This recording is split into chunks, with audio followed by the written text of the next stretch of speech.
Baik, Assalamualaikum warahmatullahi wabarakatuh. Salam sejahtera bagi kita semua. Bagaimana kabar teman-teman di mahasiswa Fakultas Hukum Universitas Kuningan? Sebelumnya saya mohon maaf untuk pertemuan eh, kali ini masih belum bisa melakukan atau melaksanakan Zoom meeting karena ada berbagai hal tentu saja yang tidak bisa saya tinggalkan dan eh, makanya untuk hari ini saya menggunakan video dan mudah-mudahan tidak mengurangi teman-teman untuk memahami materi kali ini. Dan sebenarnya untuk video kali ini saya sudah beberapa kali tag, ternyata banyak gangguan dan tidak terekam. Eh, jadi mudah-mudahan eh, kedepannya saya bisa merekam ini dengan full dan apabila ada sedikit berisik, sebenarnya ini sedang hujan dan itu kondisi alam yang tidak bisa diprediksi oleh saya. Nah, untuk hal ini di mata kuliah hukum kesehatan saya akan membahas mengenai hak dan kewajiban pasien dan dokter. Tentu saja apabila kita melihat mengenai berbicara mengenai hak dan kewajiban bukan hanya pasien dan dokter ketika berbicara hak dan kewajiban secara luas. Banyak sekali profesi-profesi yang memiliki hak dan kewajiban. Contohnya misalkan hak dan kewajiban sebagai seorang notaris, hak dan kewajiban profesi lainnya, itu ada hak dan kewajibannya. Karena saya kira setiap orang punya hak dan kewajiban. Begitu pula teman-teman sebagai mahasiswa mempunyai hak dan kewajiban pula. Nah, maka dari itu kita akan mengawali mengenai masalah hak dan kewajiban seorang dokter. Sebenarnya untuk masalah di tenaga kesehatan, selain dokter pun banyak. Ada perawat, selanjutnya ada bagian administrasi dan lain sebagainya. Cuman karena yang berhubungan langsung dengan pasien yang secara intim yaitu dokter itu sendiri. Bagaimana dokter mendiagnosa terhadap pasien, bagaimana dokter memberikan sebuah treatment secara agar si pasien tersebut sehat kembali atau menjadi lebih baik. Gitu. Dan secara aturan, secara esensial bahwa hak dan kewajiban dokter diatur dalam Undang-Undang Praktek Kedokteran yaitu nomor 29 tahun 2004. Nah, untuk hak dan kewajiban dokter ini tentu saja saya kira tidak tidak apa namanya tidak hanya tidak hanya diatur dalam undang-undang tersebut. Nah, ada beberapa hal kewajiban yang emang di luar dari itu.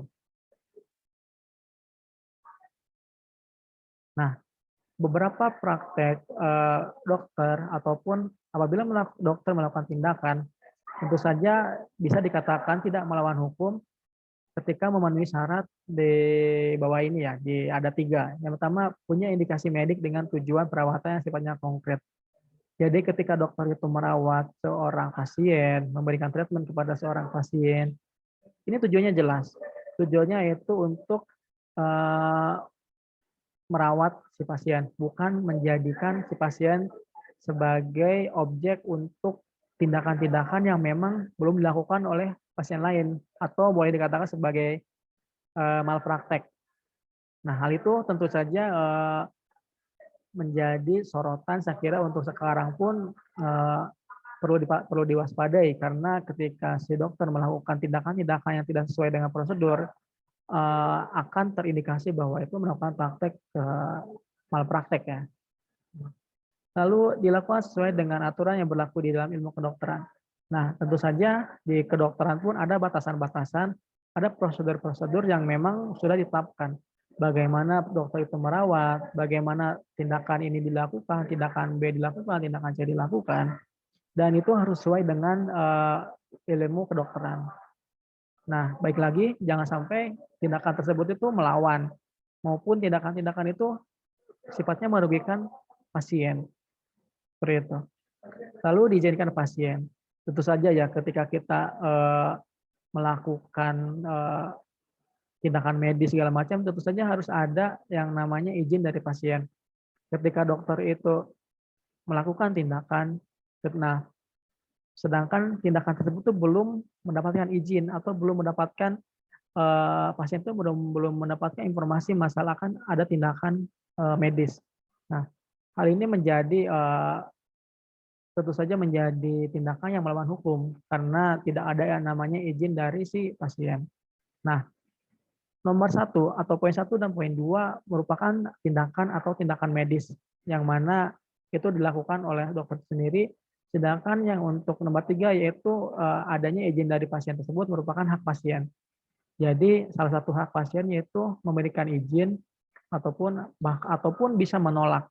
Nah itu. Jadi hak pasien itu mengizinkan maupun menolak melakukan tindakan yang dilakukan oleh si dokter. Nah, hak dokter yang pertama yaitu memperoleh perlindungan hukum sepanjang sesuai dengan standar profesi dan standar prosedur operasional. Jadi tindakan-tindakan yang memang sesuai dengan prosedur yang sudah ditentukan, tentu saja itu merupakan tindakan yang memang harus dilakukan. Ketika melewati batas dari standar profesi, berarti kan itu ada tindakan yang memang di luar jalur seharusnya. Gitu. Yang pertama standar profesi. Nah untuk ini teman-teman bisa lihat di penjelasan Undang-Undang Nomor 29 Tahun 2004 Pasal 50. Di mana batasan kemampuan ini mengenai masalah keilmuan, masalah skill, masalah profesional attitude, itu minimal harus dikuasai oleh seorang individu untuk dapat melakukan kegiatan profesinya pada masyarakat secara mandiri yang dibuat oleh organisasi profesi. Ya tentu saja ya ketika si dokter ini melakukan praktek membuat tempat praktek segala macam, tentu saja ini harus mempunyai skill atau pengetahuan yang memang sesuai dengan profesinya. Nah, saya kira untuk masalah standarisasi ini mengenai masalah pendidikan, kompetensinya di bidang apa, apakah spesialisasi di bidang kulit, bedah, dan lain sebagainya. Lalu pelayanan pedoman perilaku sesuai dengan kode etik kedokteran dan kedokteran gigi. Nah ini lebih terhadap etik atau etika profesinya untuk poin yang kedua. Lalu standar prosedur operasional. Nah untuk masalah standar prosedur operasional yaitu merupakan suatu perangkat instruksi yang dibakukan untuk penyelesaian suatu proses kerja rutin tertentu. Nah ini biasanya standar prosedur operasional itu adanya di rumah sakit maupun dari tempat kerja dari si dokter tersebut ataupun dari organisasi yang emang membuat standar operasionalnya. Lalu SPO ini memberikan langkah yang benar dan terbaik berdasarkan konsensus bersama untuk melaksanakan berbagai pelayanan dan fungsi pelayanan yang dibuat oleh sarana pelayanan kesehatan berdasarkan standar profesi. Jadi kan setiap profesi ini punya organisasi sendiri. Nah, dalam organisasi tersebut bisa juga membuat sebuah prosedural dalam melakukan praktek, tentu saja dengan praktek kedokteran kalau dalam hal ini. Nah, dokter yang melaksanakan standar profesi dan standar prosedur operasional tidak dapat disalahkan karena bukan melakukan kelalaian atau kesalahan. Nah, di sini ketika dokter itu sudah melakukan sesuai dengan standar operasional, melakukan sudah sesuai dengan standar profesi, dan bisa dikatakan tidak bertentangan, dan ketika ada terjadi permasalahan dalam prakteknya, misalkan contohnya ketika melakukan bedah atau operasi, nah si pasien itu meninggal misalkan. Nah, apabila si dokter itu tidak menyalahi aturan ataupun sudah sesuai dengan standarnya, nah berarti kan itu di luar dari apa yang mereka harapkan juga seperti itu, dan itu tidak bisa disalahkan. Cedera atau kerugian pasien dapat saja disebabkan karena perjalanan penyakitnya sendiri atau karena risiko medis yang dapat diterima telah disetujui pasien dalam informed consent. Jadi karena sudah riwayat sudah tidak memungkinkan dan dokter tersebut sudah melakukan standar operasionalnya, nah itu jadi itu tidak bisa disalahkan terhadap ketika ada terjadi sesuatu terhadap pasien. Dan sebelumnya juga mungkin sudah ada janjian, namanya perjanjian terapeutik. Nah, akan dijelaskan mungkin di materi yang berbeda. Melakukan praktek kedokteran sesuai dengan standar profesi dan standar operasional. Tadi sudah saya sebutkan, nah, dokter diberikan hak untuk menolak permintaan pasien atau keluarganya yang dianggap melanggar standar profesi ataupun SPO. Jadi ada beberapa mungkin pasien yang pengennya A, tapi itu ternyata menyalahi standar operasional atau standar profesi. Nah, dalam hal ini dokter berhak menolak karena itu tidak sesuai dengan prosedur ataupun tidak sesuai dengan aturan yang sudah ada, sudah baku yang ditentukan oleh pihak rumah sakit maupun organisasinya. Memperoleh informasi yang jujur dan lengkap dari pasien atau warganya. Nah, informasi pendukung yang berkaitan dengan identitas dan faktor kontribusi yang berpengaruh terhadap terjadinya penyakit dan penyembuhan penyakit. Nah, saya kira ini lebih terhadap ketika ingin berkonsultasi dengan dokter, tentu saja dokter pasti menanyakan nih riwayat penyakitnya, terus tuh obat yang dimakannya dan lain sebagainya. Nah, tentu saja harus terbuka ya. Ketika kita menjadi pasien, kita harus terbuka mengenai masalah tersebut. Jangan sampai kita menutup-nutupi dan tentu saja akan berdampak terhadap kesehatan yang mungkin lebih parah juga bisa. Seperti itu. Intinya terbuka, apapun riwayat kesehatan kita harus terbuka ketika kita melakukan pengobatan kepada dokter. Nah, yang keempat ini lebih terhadap pemberian upah atau jasa terhadap profesinya. Dan ini saya kira merupakan kewajiban dari si pasien ya. Tentu saja ya ketika kita berobat ya pasti kita membayar jasa-jasa tersebut, baik itu secara langsung maupun dengan asuransi dan itu merupakan sebuah kewajiban dari seorang pasien. Nah, ini ada beberapa hak dokter yang diangkat ataupun diambil dari hak asasi manusia. Pertama, hak privasi. Yang kedua, hak untuk diperlakukan secara layak. Nah, biasanya untuk hak diperlakukan secara layak kan ada dokter yang memang karena mungkin di suatu daerah maupun di mana yang merasa kesal dengan dokter misalkan, nah mereka diperlakukan tidak semena-mena gitu. Karena mungkin balas dendam dari pasien gitu-gitu. Nah, itu dilindungi, mempunyai perlakuan yang memang yang diperlakukan secara layak itu seperti itu. Hak untuk beristirahat, nah ini lebih kepada kegiatannya, dan hak untuk secara bebas memilih pekerjaan, hak untuk terbebas dari ancaman kekerasan. Nah, ini beberapa hak-hak yang memang diambil dari hak asasi manusia secara umum. Nah, di sini ada kewajiban dokter dalam memberikan pelayanan medis. Nah, di sini ada beberapa kewajiban. Yang pertama, kewajiban dokter pada dasarnya terdiri dari kewajiban yang timbul akibat pekerjaan profesinya atau sifat layanan medisnya yang diatur dalam Sumpah Dokter. Nah, etika kedokteran dan berbagai tanda pedoman.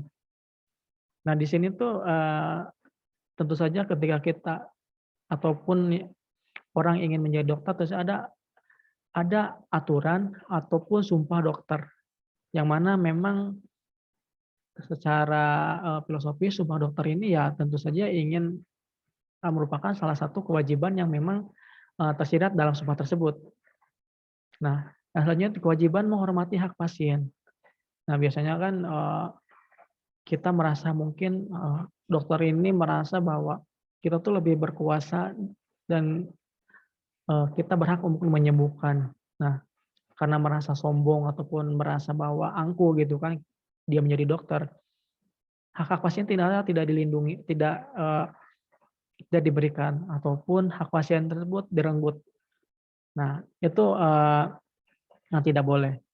Jadi tetap kita sebagai maksudnya dokter ya hanya profesi sebagai dokter tentu saja harus menghormati hak-hak pasien yang memang nanti mungkin saya akan jelaskan di selanjutnya. Lalu kewajiban yang berhubungan dengan fungsi sosial pemilihan kesehatan. Nah, ada beberapa kewajiban dokter yaitu memberikan pelayanan medis sesuai standar profesi.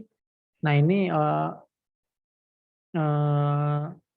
sudah dijelaskan sebelumnya mengenai standar pelayanan yang berada pada pasal 4 Undang-Undang Kedokteran nomor 29 tahun 2004.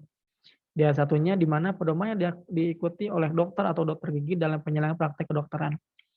Nah, di sini tuh ada pembedaan dokter dan dokter gigi. Mungkin teman-teman bisa lihat dalam undang-undang tersebut tuh memang dipisahkan gitu. Lalu ayat 2 dibedakan menurut jenis dan strata pelayanan kesehatan.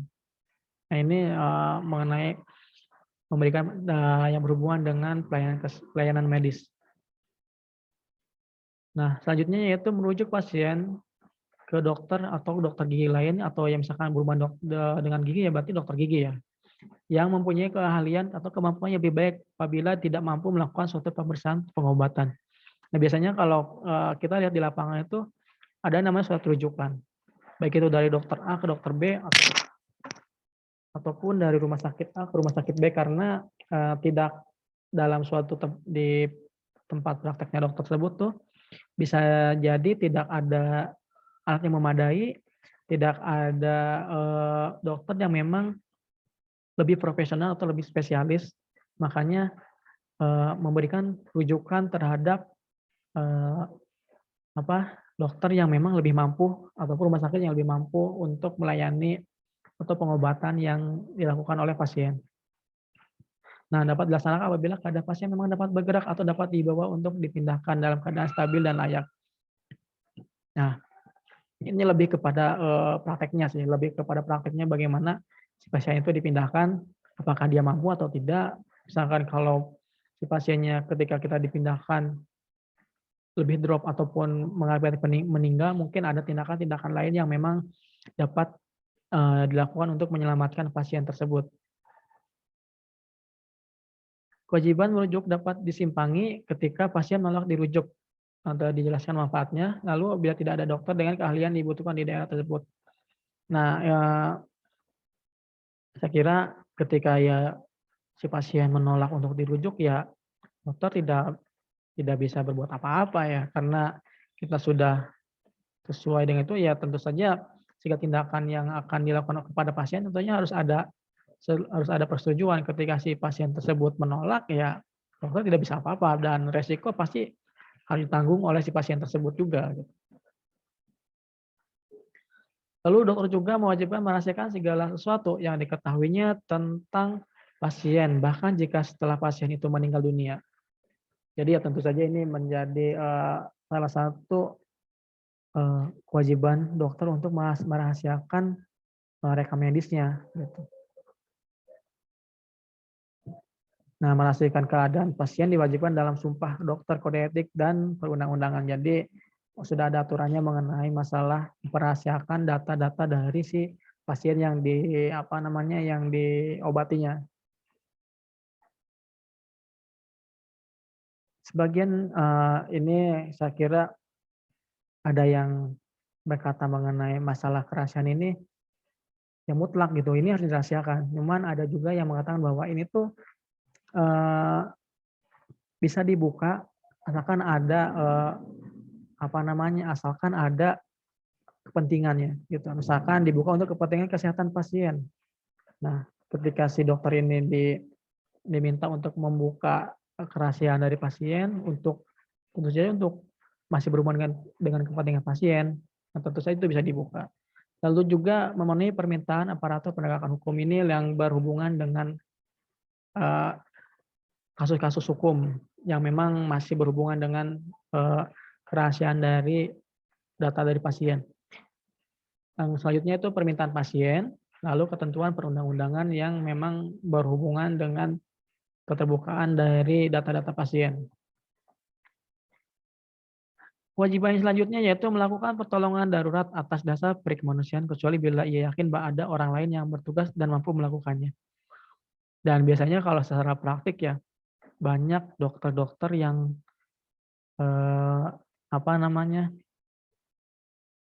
lebih mengutamakan administrasi misalkan. Dia udah sekarat nih. Namun ketika administrasinya belum selesai, ya diabaikan. Nah, itu yang tidak boleh. Apabila misalkan kalau mendahulukan administrasi, takutnya kan, tindakan yang dilakukan oleh dokter itu terlambat, seperti itu, dan itu membahayakan diri pasien.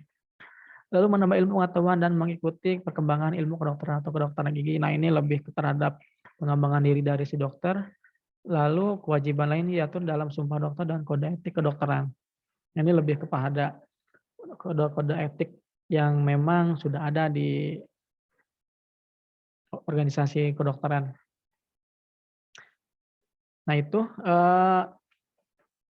kita akan beranjak terhadap hak dan kewajiban pasien, cuman nanti saya akan membuat hak dan kewajiban dari pasien ini terpisah dari video ini, agar, durasi video ini tidak terlalu panjang juga. Mungkin untuk kewajiban dan hak dan kewajiban dokter saya tutup dulu. Wabillahi taufiq wal hidayah. Wassalamualaikum warahmatullahi wabarakatuh.